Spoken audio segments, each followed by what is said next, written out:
मीरा जी का चरित्र चल रहा है।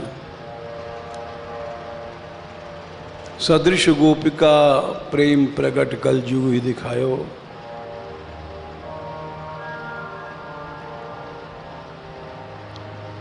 निरअंकुश अति निडर रसिक रस रसना गायो। दुष्टन दोष विचार मृत्यु को उद्यम कियो। बार न बाको भयो गरल अमृत ज्यो पियो।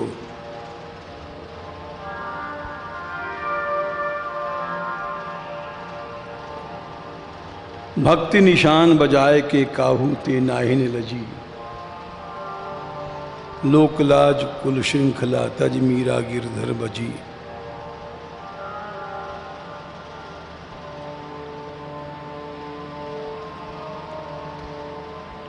डोला जैसे उतरा पहुंची भवन सासु देवी पे गवन कियो।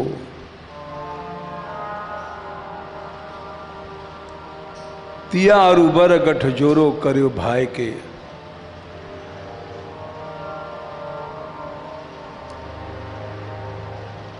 सास ले गई उनको मंदिर में देवी के।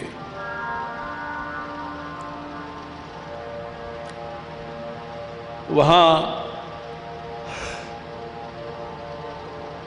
देवी पूजन का प्रारंभ हुआ। देवी के पूजाए वे को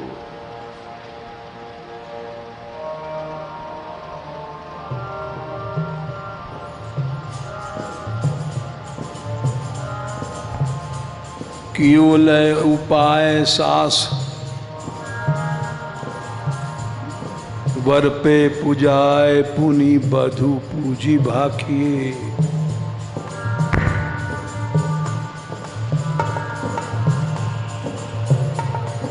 बोली जुब कायो माथो लाल गिरधारी हाथ। और को न नवे एक वही अभिलाखिए।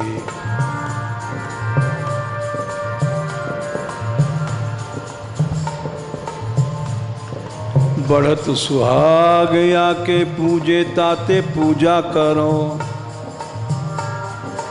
करो जिन हट शीस पायन पे राखिए।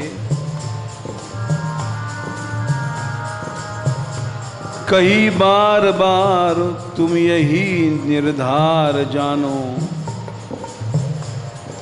वही सुकुमार जापे बार फेर नाखिए।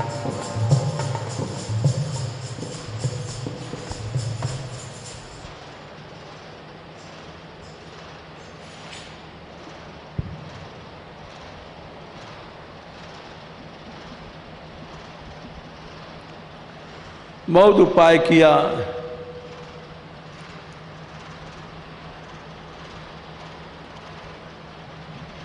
लेकिन वो अडिग रही मीरा।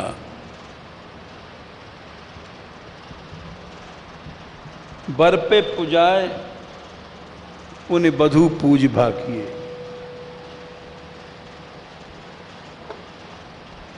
बर पहले भोजराज से पुजवाया।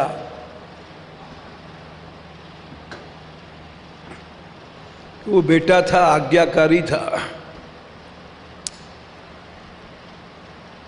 उसने पूज दिया। ये खड़ी रही, इनसे कहा आप भी पूजा करो। राजस्थान में बींधनी कहते हैं, बींधनी बहू को।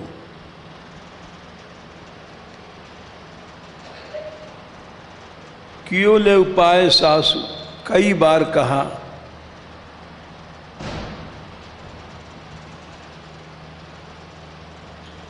ये आगे ही नहीं बढ़ी, तो इनको बोलना पड़ा।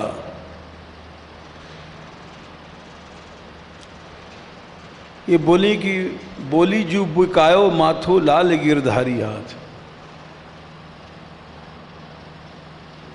बोले माता जी हमारा ये मस्तक है ये बिक चुका है, गिरधारी लाल के हाथ में।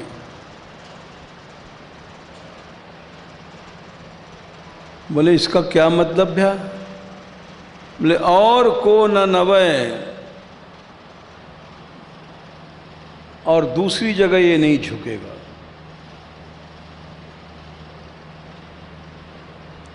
एक वही अभिलाषी है।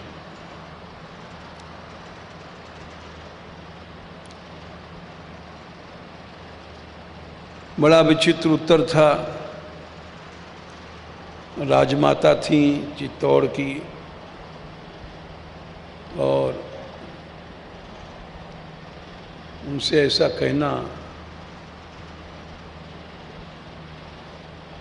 पहला पहला ही। उन्होंने समझाया कि बेटी, बढ़त सुहाग या के पूजे, इनके पूजा से सुहाग बढ़ता है। क्योंकि संसार की कोई भी लड़की होगी वो कभी भी नहीं चाहेगी कि मैं विधवा हो जाऊं, मेरा सुहाग चला जाए। सबसे बड़ा जो प्रलोभन होता है वो सुहाग का होता है, सबसे बड़ा प्रलोभन।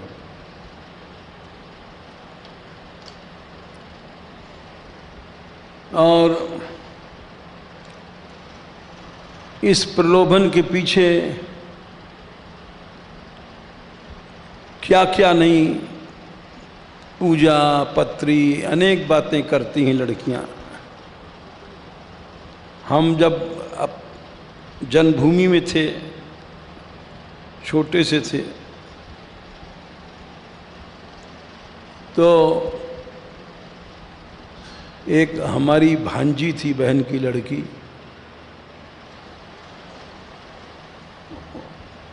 वो बड़े घर में ब्याही थी।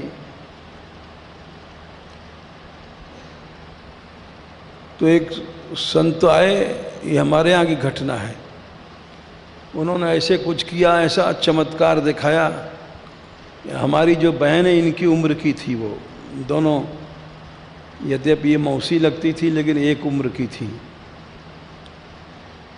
देख के श्रद्धा भाई इन दोनों को प्रणाम किया,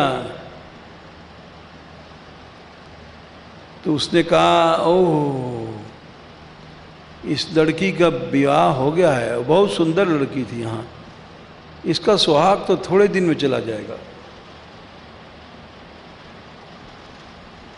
वो घबरा गई।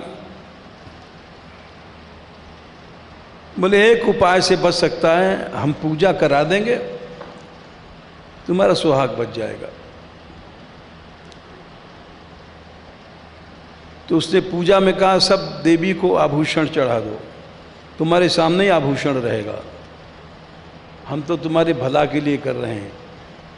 तो उस जमाने में 35 तोला यानी आधा किलो सोना इन लोगों ने दे दिया उसको, और उसने ऐसा जादू किया, इनके सामने गहना रख दिया और बंद कर दिया, और बोले हम जा रहे हैं, अब सुहाग तुम्हारा अमर हो जाएगा, 24 घंटे बाद खोलना। और वो चले गए। 24 घंटे बाद खोला तो वहाँ कुछ नहीं था, गहना वहना सब गायब। 24 घंटे इसलिए कहा कि अपने हम गायब हो जाएं, दूर कोई ढूंढ न पावे। तो इसलिए कहा कि सुहाग ऐसी चीज है कि कोई भी विधवा नहीं होना चाहिए। ब्याह हुआ है, डोला से उतरी है, तो सास ने कहा कि बेटी ये सुहाग तुम्हारा अमर रहेगा। बढ़त सुहाग या के पूजे ताते पूजा करो।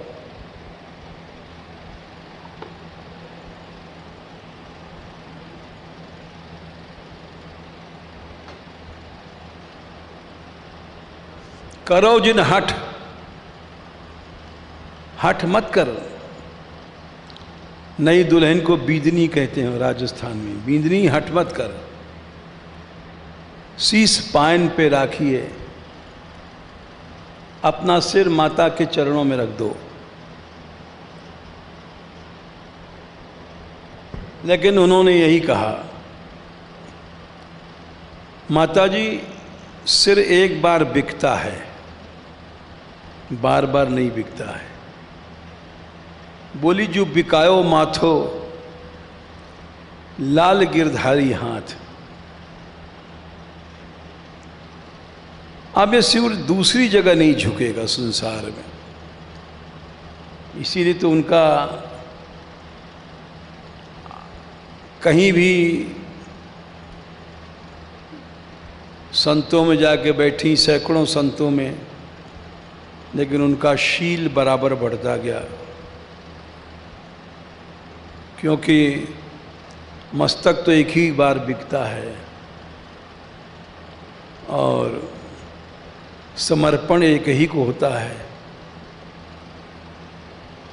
सूरदास जी ने लिखा है, जन जन जाचक होक भिखारी, जगह जगह घूमने वाला भिखमंगा होता है, वो उपासक या प्रेमी नहीं होता है।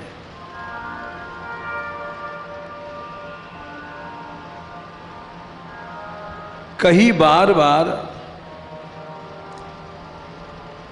राजमाता हठ पकड़ गई, बार बार कहा, अरे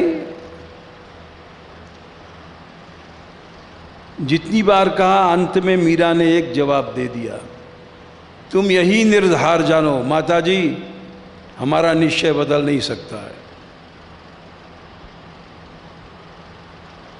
इसको धारणा कहते हैं। प्राण चला जाए,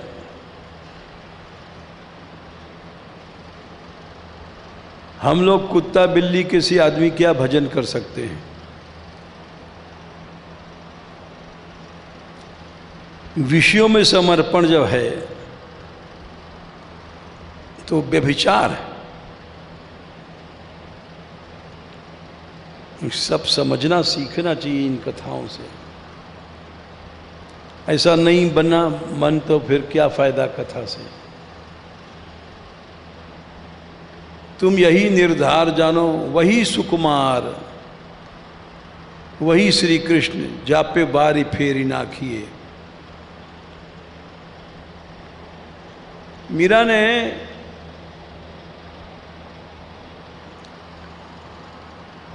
पहले ही निश्चय कर लिया था। उनके शब्द ही ऐसे हैं कि इस शरीर को अब भोग को नहीं देना है। जैसे उन्होंने गाया था, हम जैसे लोग लड्डू पेड़ा मलमूत्र के दास क्या भजन कर सकते हैं। शील संतोष धरूं घट भीतर, शील संतोष धरूं घट भीतर। संतोष माने अब कभी काम नहीं सताएगा। बिनु संतोष न काम न साही।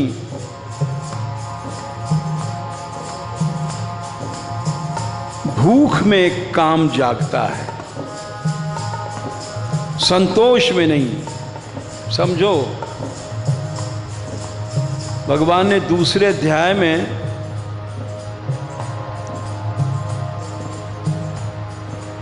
पचपनवें श्लोक में कहा है,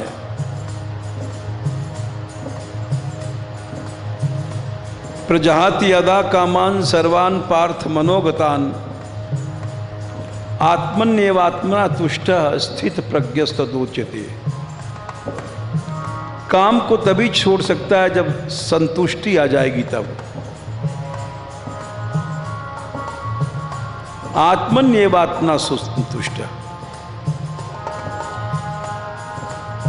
जब तक संतोष नहीं, भूख है, तब तक मनुष्य दौड़ेगा भोगों के लिए।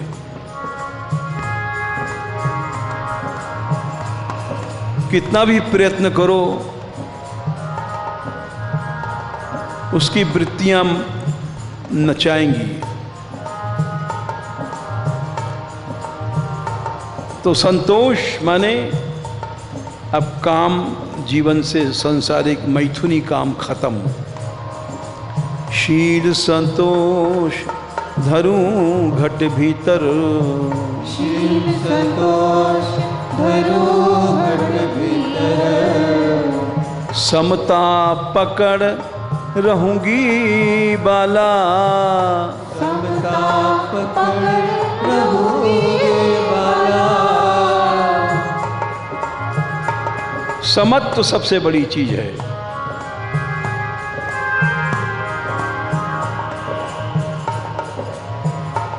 देखो आज हम किसी से बता रहे थे कि समता में, समता माने ये नहीं कि राग को हम लोग समता मान लेते हैं। ये बहुत मीठा बोल रहा है आदमी तो कहेंगे बड़ा अच्छा है। नहीं, जैसे द्वेष बुरा है वैसे राग भी बुरा है। मीठा बोल रहा है, क्यों बोल रहा है? समता के कारण नहीं बोल रहा है, अपने चक्कर में लेने के लिए बोल रहा है। तो राग को नहीं पहचान पाते, द्वेष को तो पहचान लेते हैं। बड़ा मीठा बोला वो। अरे वो मीठा इसलिए बोला तुम्हारे हृदय में अपनी जगह बनाने के लिए। जैसे द्वेष से बुरा है राग, कामात् क्रोधो भी जायते।